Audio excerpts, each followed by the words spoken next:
That book cost you a few bucks, found in the corner of an unremarkable used bookstore, printed decades ago, written by a man whose name you've never heard, but whose family still holds land across multiple continents. The title is unremarkable, but a single line on the first page stops you cold. Capital is not earned, it is preserved. Everything else is noise. You are 28. You have $20,000 in savings. You have this strong, lingering intuition that you are doing everything exactly right, and yet going absolutely nowhere. Your salary isn't low. You contribute to your retirement fund on time. You track your expenses across various apps, studying those colorful little charts like they actually mean something.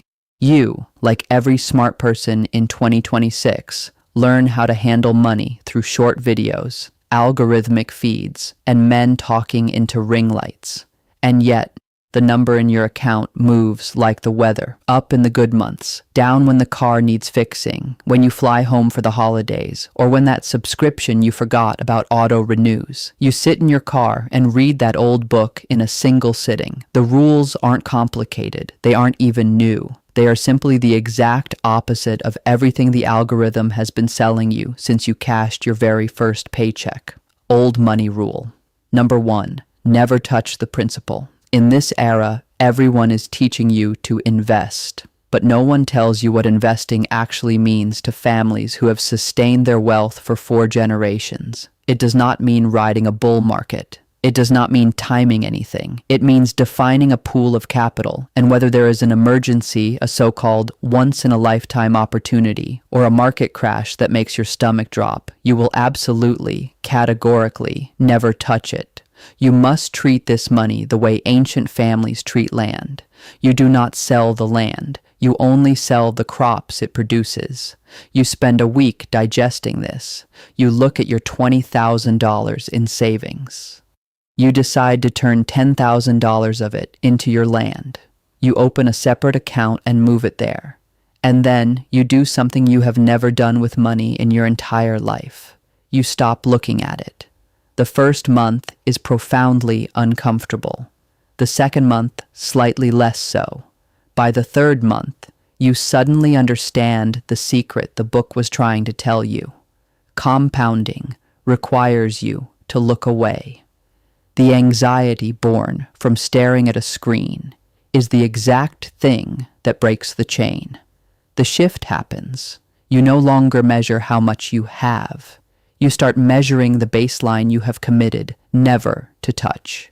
You begin to notice the old money definition of consumption, and for the first time in your adult life, you feel a genuine sense of embarrassment, not about how much you spend, but what you spend it on. The book does not tell you to live cheaply. It teaches you to spend deliberately on things that hold value, things that last, things that do not demand endless replacement. The difference between a cheap shirt that becomes a rag in 2 years and a premium shirt you can still wear to a meeting at 40 is not just a number. It is the compounding chasm torn between the money you spent and the money you could have kept. You stop buying. Not everything, but you stop the reflexive purchases, the trending viral items, the endless device upgrades, the version 2 released merely to make a perfectly good version 1 obsolete. You learn to wait. Old money is always good at waiting, not because they are inherently patient, but because over decades, a muscle memory has been drilled into them. They understand that desire is not the same as need.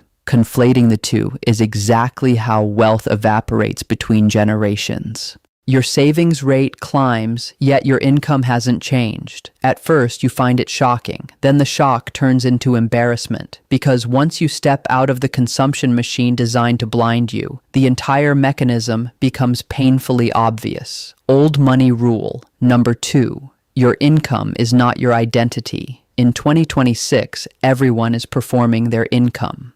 The car, the apartment, the vacations, the restaurants, all of it broadcast, curated, and indexed, purely to trade for the approval of people who are busy performing right back at you. You used to do this too. You didn't even know you were performing. You thought you were just living. Now you start to see through the performance. the colleague on an average salary who financed a luxury sports car, talking about the monthly payments with a kind of resigned pride, as if suffering is proof of taste. The friend who moves into an overpriced neighborhood they can't afford, calling it an investment in themselves. The world has invented an entire vocabulary to package liabilities as virtues. Treating yourself, living your best life, YOLO.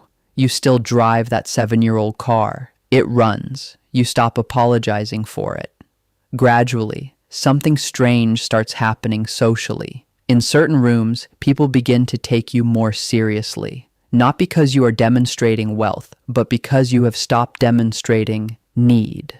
A person who isn't performing carries a natural composure. People often mistake it for confidence. They aren't entirely wrong, but what it actually is. By no longer spending ahead of your position, you have completely shed that low-frequency, constant anxiety. You have no fake persona you have to strain to maintain. Your armor is lighter. You are 35. Your principal has never been touched. You are quietly running some side hustles. You don't post about them on social media. You don't package any personal brand. Old money never announces its transitions. It simply completes them. The final old money rule: never let them see the count. In this era, people treat being seen as currency.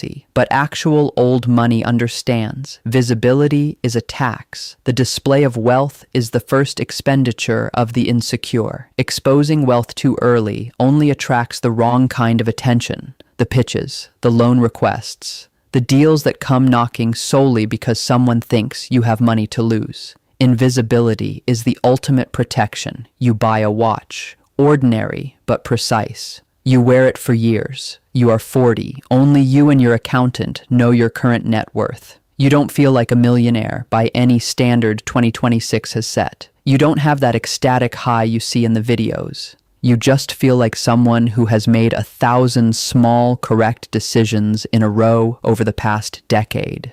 You are now simply living inside the result of those decisions.